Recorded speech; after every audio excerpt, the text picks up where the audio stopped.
এই দেখতে পেয়ে গেছি, এইবার খেলা হবে।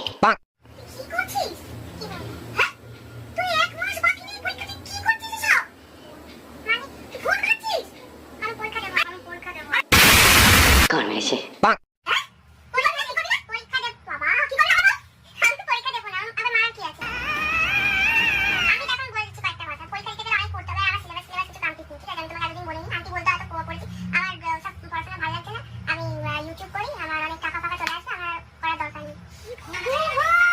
এই কেলানি খাওয়ার জন্য উঠে পড়ে লেগেছে রে, খুব কেলাবে এবার দিল বলে।